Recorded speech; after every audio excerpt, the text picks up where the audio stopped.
If you've been following South African entertainment news and trending topics over the past few weeks, then you already know that Credo V Daniels has become one of the country's most talked about new artists.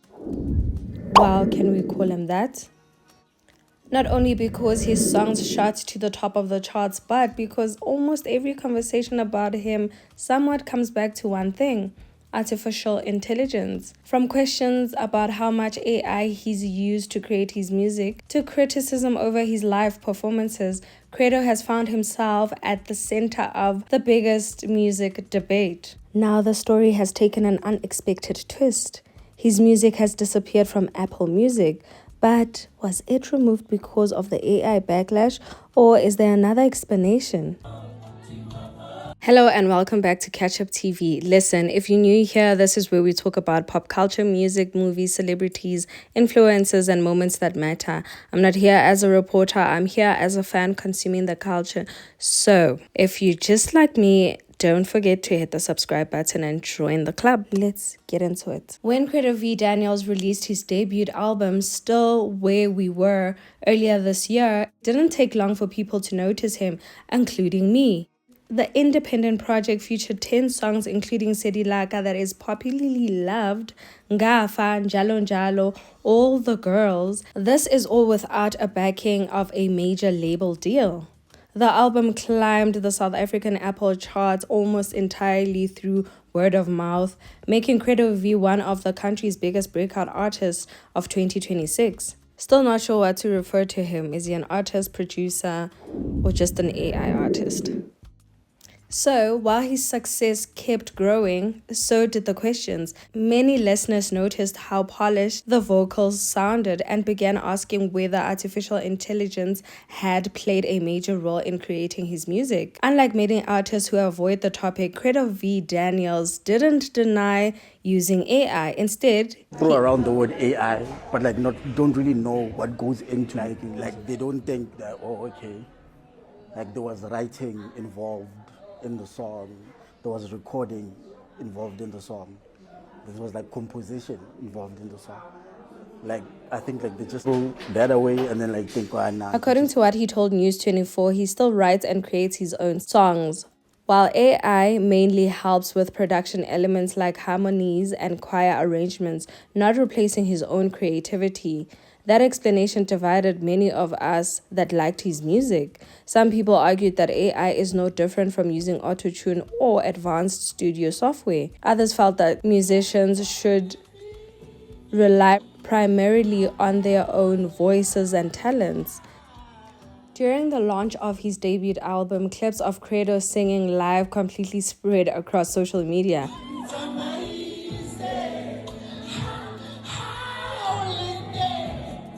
Many viewers felt that his live vocals didn't match the polished sound of the studio recordings, and almost immediately, accusations about AI started trending again. His management company, Credo Music, later released a statement acknowledging the criticism. They admitted the performance didn't meet expectation and explained that there were technical difficulties during the show.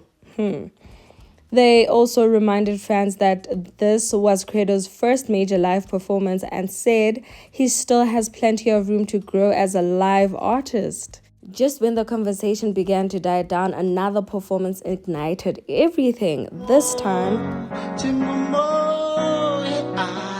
it was his appearance on ENCN. Shortly after his performance aired, clips flooded social media with many viewers once again questioning whether his live vocals matched the sound fans had heard on streaming platforms. The criticism quickly went viral and the AI debate returned in full force. We started noticing that Credo's latest album or some of his singles were not playing on Apple Music. Still Where We Were seems to no longer be available on social media, immediately connecting the timing to the renewed backlash surrounding AI music. However, there has been no official confirmation explaining why the music disappeared or isn't playing.